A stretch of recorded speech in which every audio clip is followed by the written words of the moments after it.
นะโมตัสสะภะคะวะโตอะระหะโตสัมมาสัมพุทธัสสะนะโมตัสสะภะคะวะโตอะระหะโตสัมมาสัมพุทธัสสะนะโมตัสสะภะคะวะโตอะระหะโตสัมมาสัมพุทธัสสะพุทธังธัมมังสังฆังนะมัสสามิ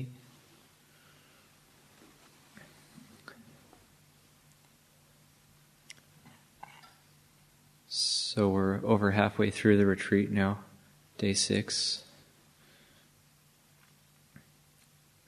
And I think it's benefiting all of us, not just all of you, but us monastics as well. Long Pa and Ajahn Ñaniko and Debbie get to have a break from their various administrative duties in the monastery. And then myself, Tankovilo, and Agarika Anthony also having various responsibilities, get to take a break. And it's also a very nice group here. It's a feeling of family, lots of familiar faces, and some new faces as well.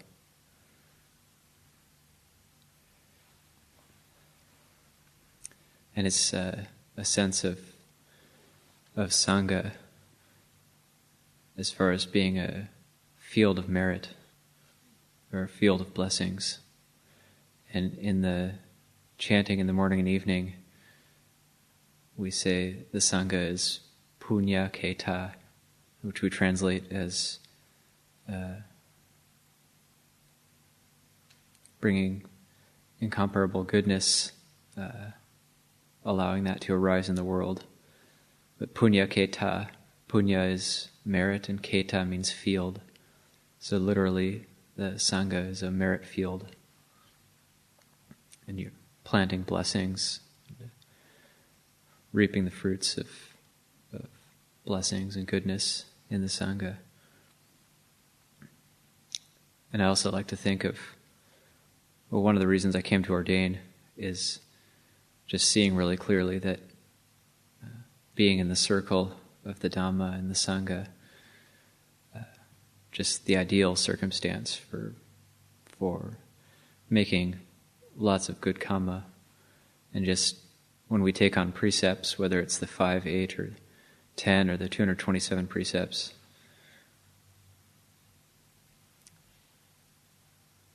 then any circumstance in our life, we can be building parami, or spiritual perfection, whether we're meditating or working or looking after the monastery, or if we don't live in the monastery, then just looking after our daily life. If we're keeping precepts, then anything in our life can be used for the cultivation of parami.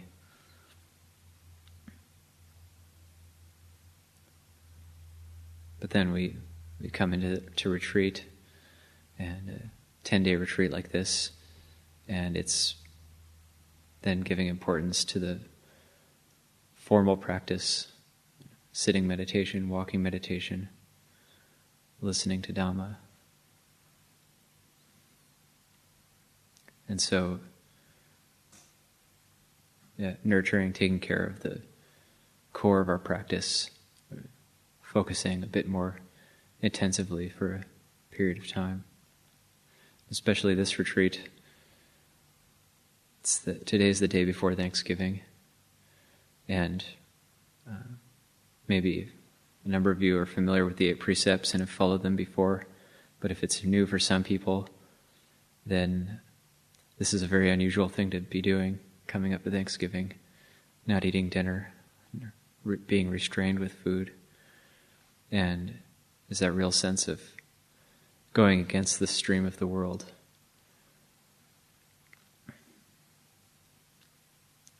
Just meditating, eating between dawn and noon, just living simply and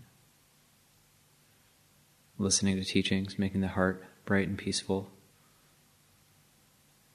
and being filled with contentment and well-being.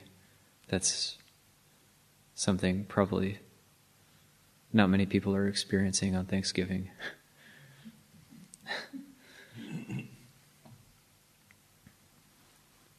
So it's going against the stream of the world.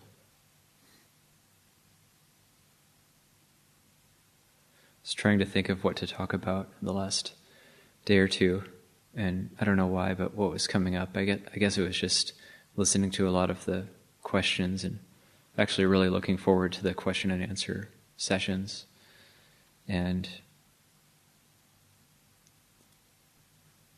I guess for a lot of people, there's a desire to be understood, and that happens a lot in the monastery too, the monastic community. I can't even count how many times since I've entered the community thinking, this person misunderstands me, this person doesn't understand me. And say difficult interactions, or somebody seems to just always rub you the wrong way. And so it's a great blessing to have the Dhamma teachings, because we use those in order to learn from our life and community. And one thing that's interesting about that desire to be understood is because it's interesting because if we want to be understood, we have to be willing to understand others. And usually it's very one-sided, just wanting to be understood. But if somebody's mistreated us or criticized us, or mocked us or embarrassed us, or any number of things that may be negative as far as interpersonal interactions, it's good to ask oneself, have I ever done that to anybody else?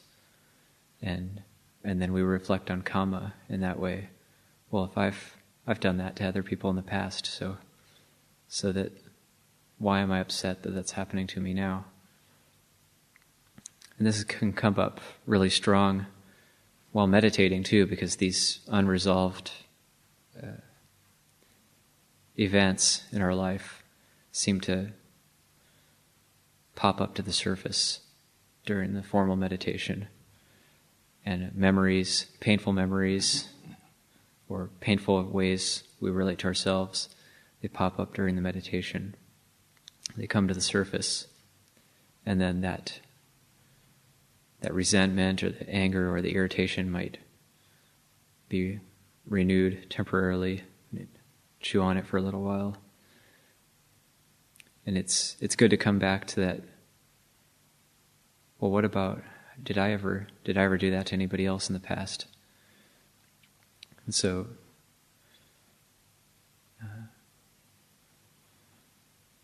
Dharma Master Hung Sure, talking about this, is returning the light, shining it back on ourselves. Or Ajahn Chah, there's a teaching Ajahn Chah gave where he said, when you're practicing and you're living in community, you should be focusing on your own mind, your own actions, 90%. Don't be always trying to find fault with others. Don't be trying to focus on others. And don't be trying to use the precepts as a weapon to criticize others. Only focusing on others maybe 10%, and focusing on ourselves 90%. So returning the light and coming back to what have we done to others in the past, and we may feel we've been mistreated or treated unfairly, unjustly. But we're trying to remember back, have we ever treated anybody else like that? This came up for me a few times recently, and somebody relating to me in the monastery with what I felt was like disrespect or mockery, a tone of mockery. And then I thought, that's really unfair.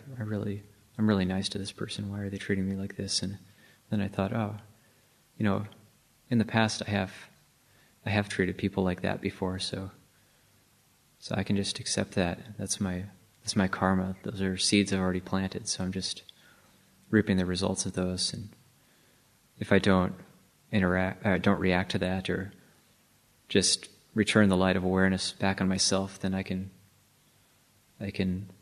liberate that karma. I don't have to keep that cycle going. I can end it with that.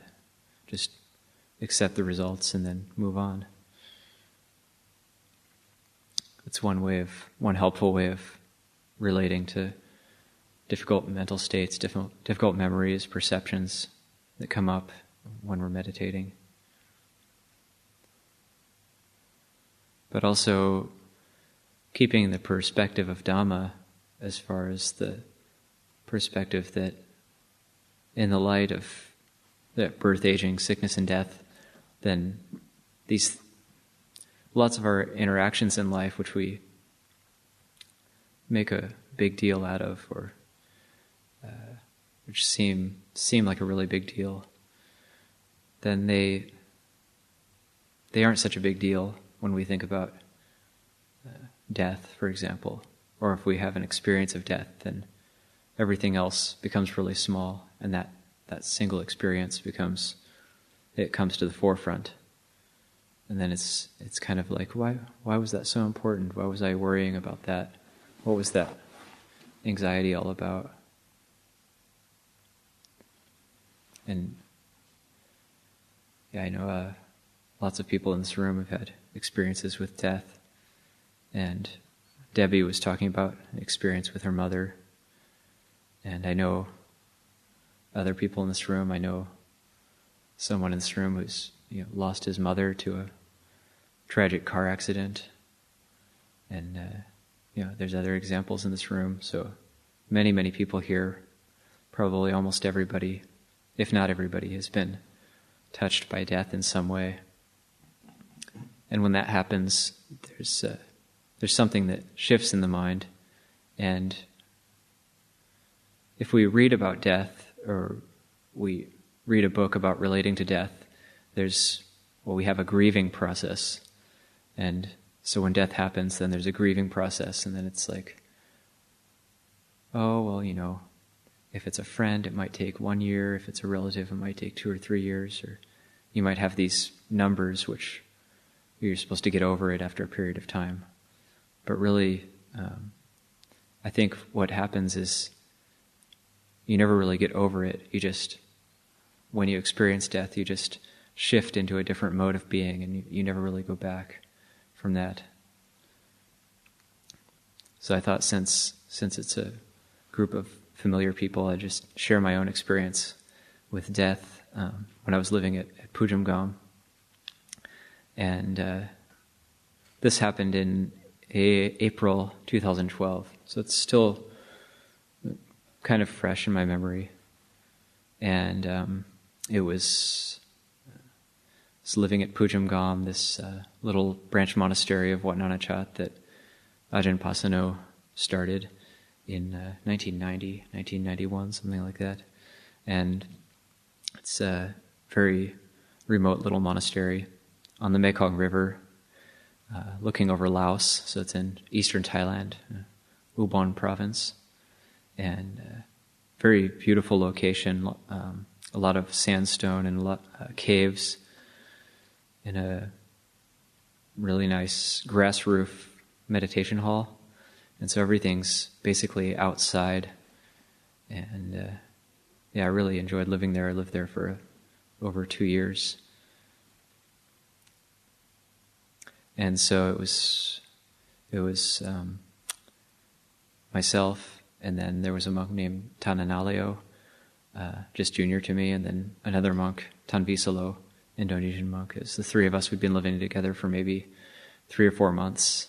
Really harmonious, really good little group. And then there's Tanjoti Panyo came to visit. He has 2 vasas at the time, and this Canadian man, a Canadian monk who was at Abhayagiri.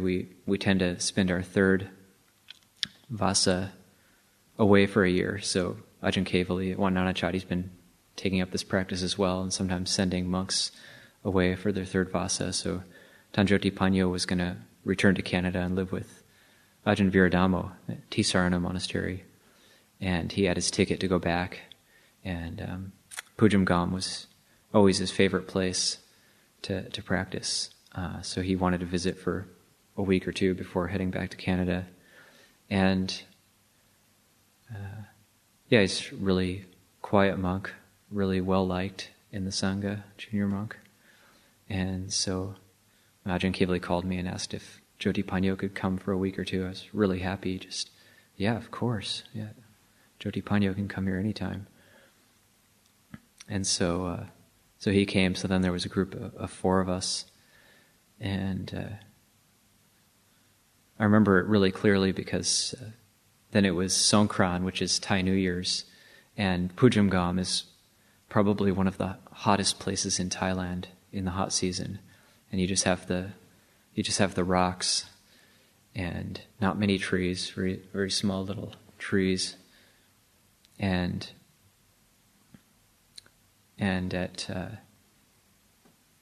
during the day, it's maybe up to 100 degrees or just over 100 degrees. But then the rocks are black and they soak up all that heat, and then at night they're like an oven and they just radiate heat all night. So it would be maybe 95, 96 degrees all night, and you're just sweating all night. So a lot of Nanachat monks would feel that they were being punished if they were sent to Pujamgam in the hot season. But I really liked it. I spent 3 consecutive hot seasons there.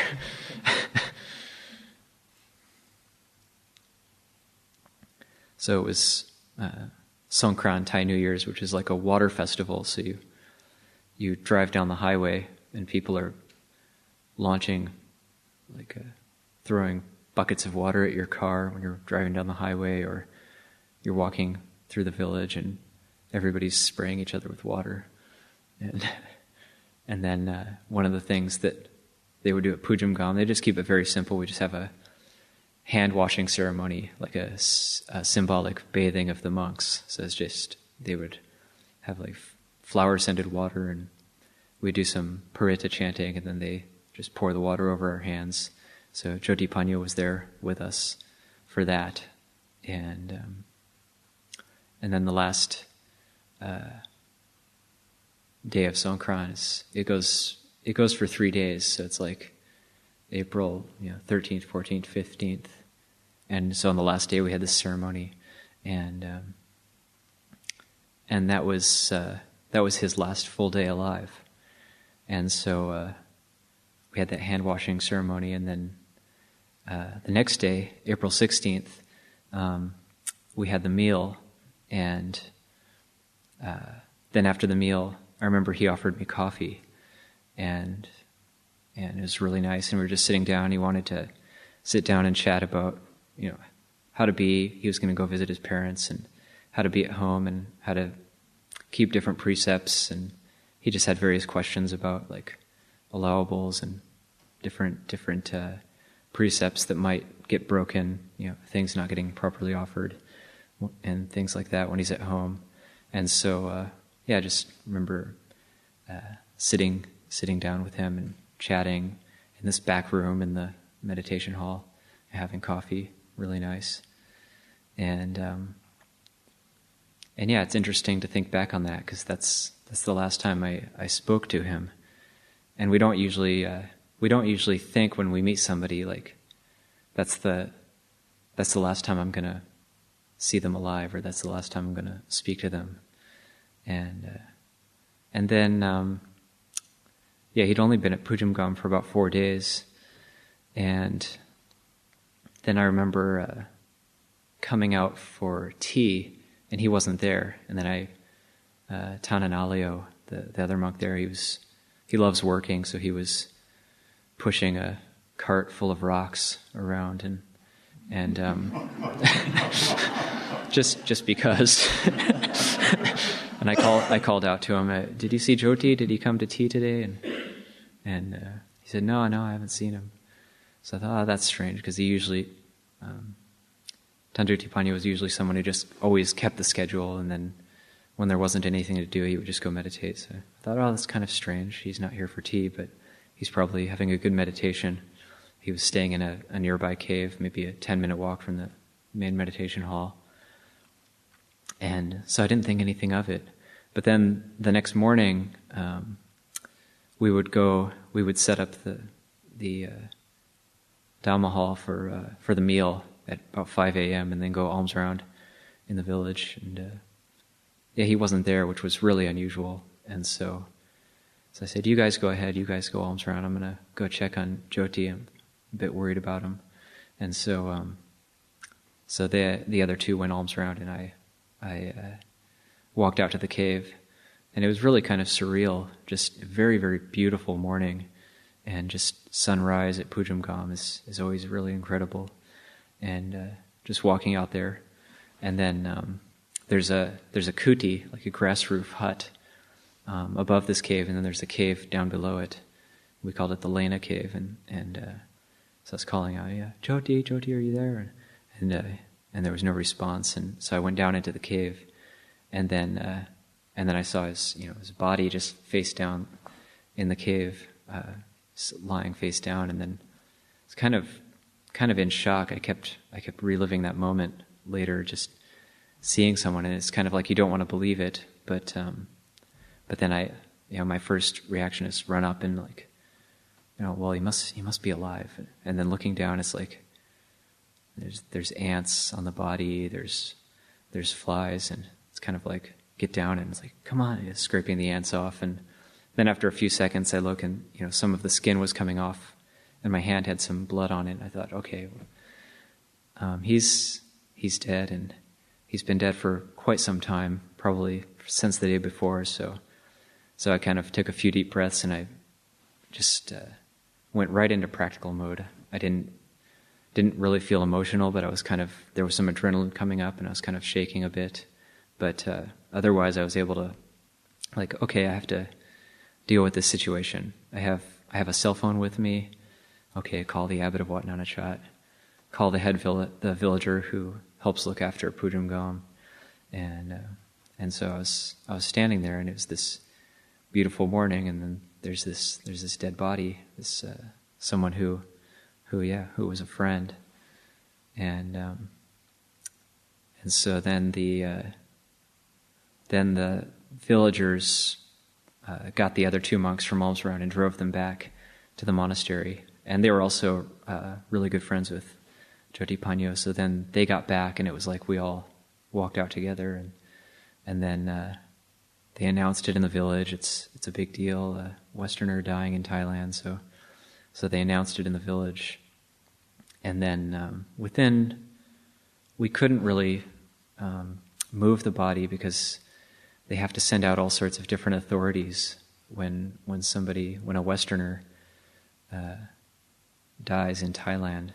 So we just had to wait there, and there was probably like 100 villagers who ended up walking out to the cave, and then we were out there long enough, they started setting up little like drink stands, and they brought food with them, and everybody was sitting around on the rocks in little circles, and then eventually the authorities showed up, but that was a really special time. That few hours where me and the other two monks, we were just sitting with the body, and for maybe 2 or 3 hours we were there with the body, and it's really interesting. It wasn't really strong emotions, but it was just kind of like, looking at that image, and then kind of getting burned into the mind. And then, of course, the mind goes to, well, what happened? So we're trying to figure out what happened, and it seemed there's kind of a walking meditation path in this overhang, it's kind of a cave, it's a big rock overhang, and there's a walking meditation path, and then there's about a 2-foot drop from the walking meditation path onto a rock which is kind of sloped downward, just a big flat rock. And it seems he took a dead fall standing straight up. He's taller than I am, and he's a big guy. So it seems his body somehow went rigidly straight, and he took a dead fall and just hit his head on the rock really, really hard. And there was a river of blood coming out from his head, and there was no movement since that fall. It was obvious that it happened pretty quick, and probably the best assessment was he had some sort of aneurysm, and just his body went rigid, and he just took a dead fall. And so his mind is trying to figure out what happened, but yeah, it was really interesting just being there with. And it's different than if there's warning or if there's an illness and you have time to prepare. There's things to think through. This is just very sudden and very, very unexpected. So it's got kind of a different energy. Then it was time for the meal, and we pushed the meal back a bit. Usually at Pujamgam we would eat at about 8 a.m., but I think we had it at 8:30 or 9, and the kitchen had still made a meal for us, and so the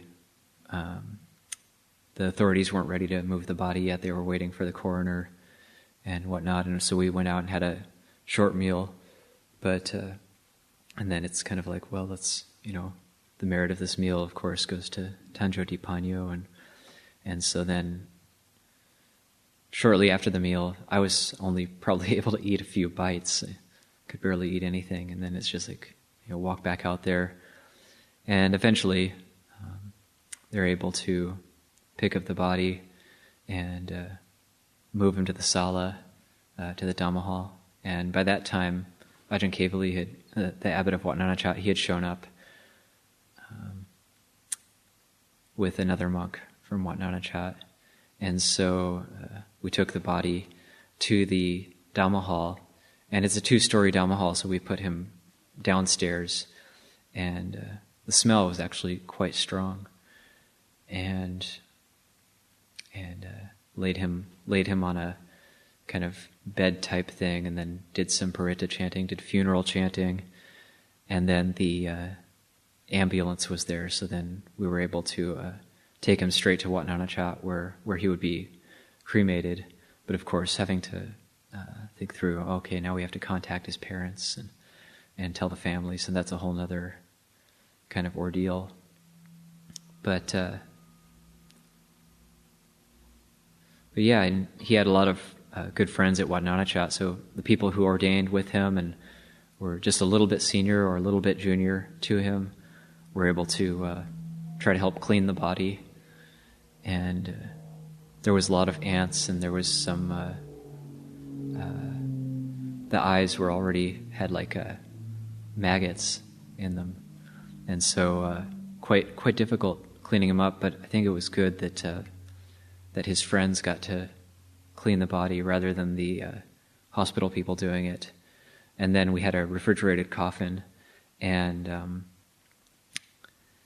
the hospital people were trying to put formaldehyde into the body to help preserve for a few days when we'd be able to do cremation at Wat Nanachat. And it was difficult because if a body's been dead for longer than 12 hours, then the veins collapse and they can't inject the formaldehyde, so that it actually wasn't taking.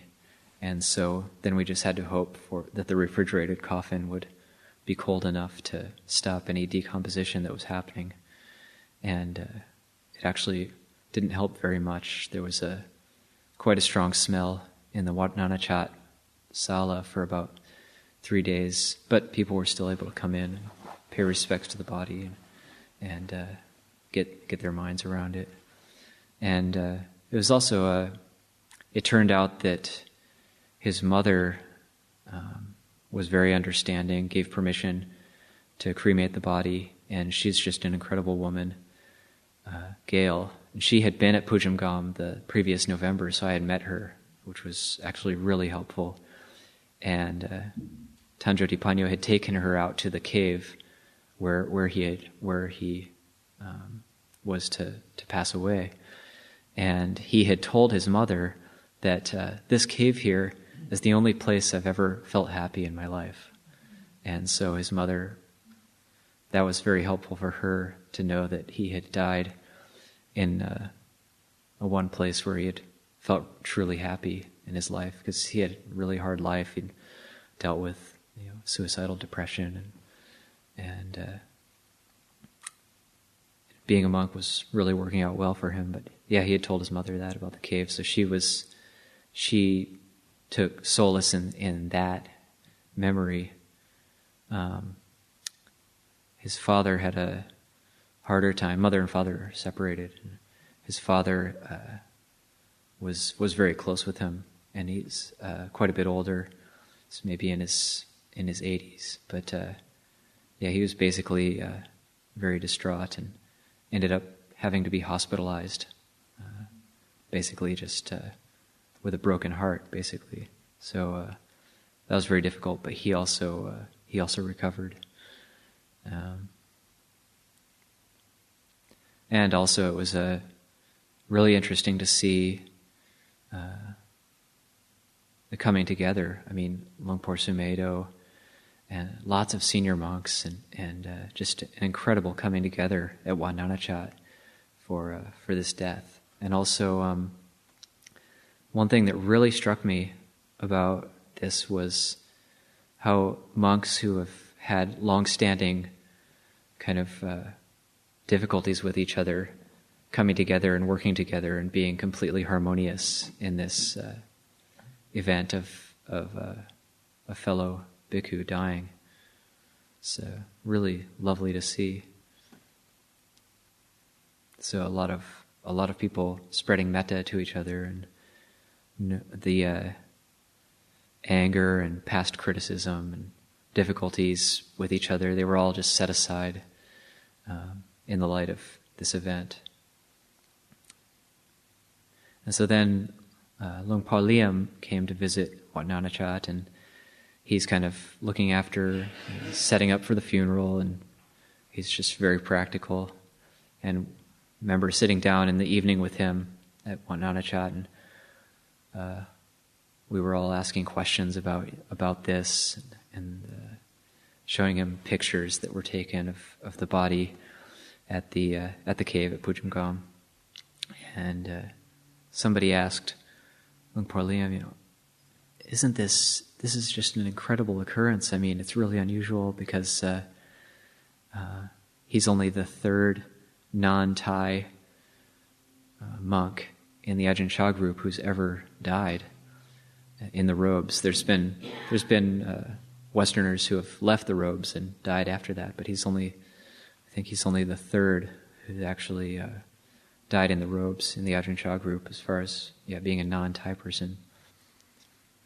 And so we're telling Longpo Liam this, and he just said, it's actually, it's not strange at all. This is the most ordinary thing in the world. It just doesn't matter how you die. If you're born, you die. That's how you look at it with Dhamma. And from a worldly perspective, that doesn't sound right. But if you investigate it, it's the truth, and that is the way it is. Birth is the cause, and death is the inevitable result, and so it's the most normal, most ordinary thing in the world. And Longpo Liam went on to say that on top of that, it's a great blessing that he died in the robes, because it's actually rare in the world for a monk to stay as a monk long enough to die in the robes. So that's a great blessing as well. And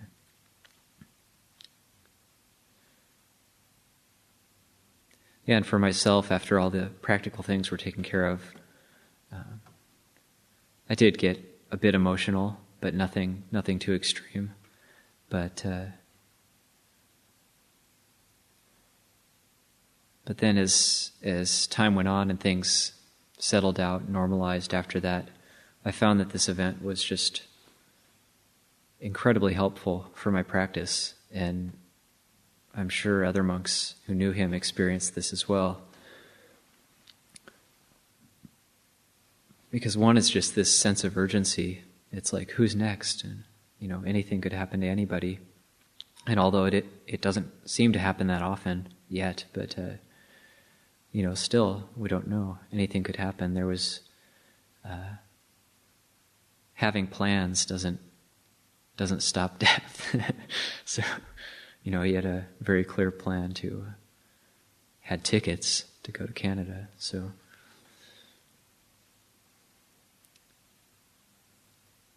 So it's, what this brings up for me is kind of like the Bodega Rata Sutta, one fortunate day. And it's some short verses from the Buddha saying, let not a person revive the past, or on the future build their hopes. For the past has been left behind, the future has not yet been reached. Instead, with insight, let them see each presently arisen state. Let them know that and be sure of it, invincibly, unshakably. And today the effort must be made. Tomorrow death may come, who knows? No bargain with death can keep the king of death away. So, one who dwells thus ardently, relentlessly, day and night, it's that one who lives in a fortunate way. And so, no plan, no bargain can keep death away. But at the same time, it's the proper result is just kind of like Debbie was saying with King Pasenadi and the simile of the four mountains coming in from all sides. When you know it's coming and it's on the horizon, fearing it won't stop it, and fretting or being anxious or being morose or being sad, all of these things it's going to happen anyway.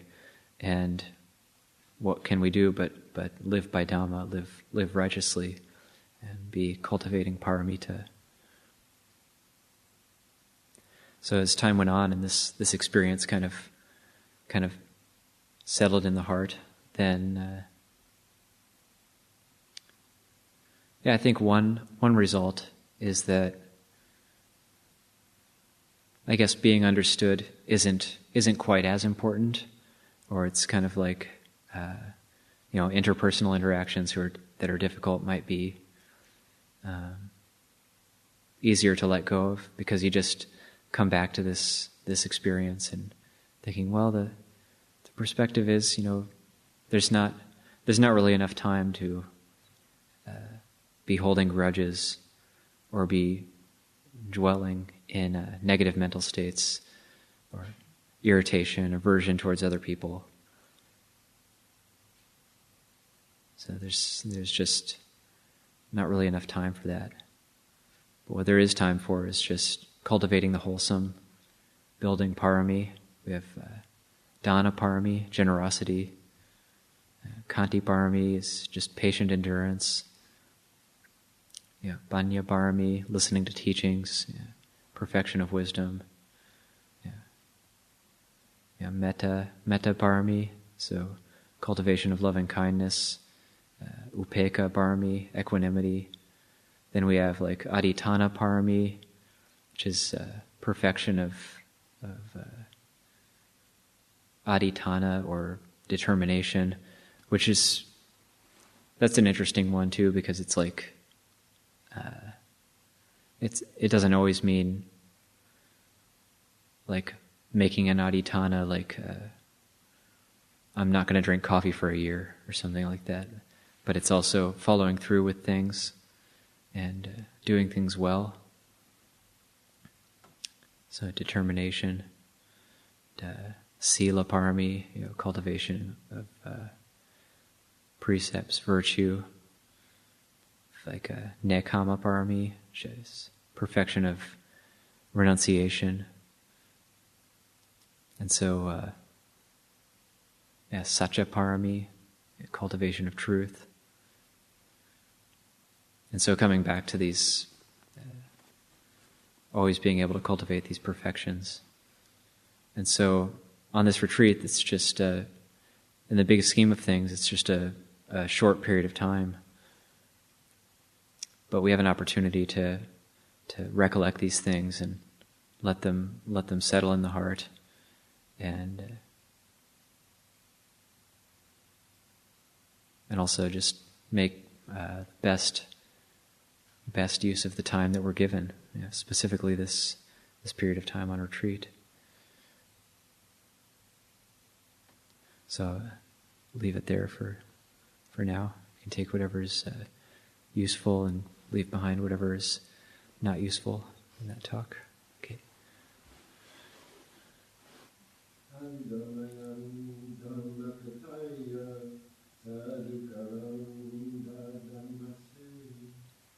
Sadhu, sadhu.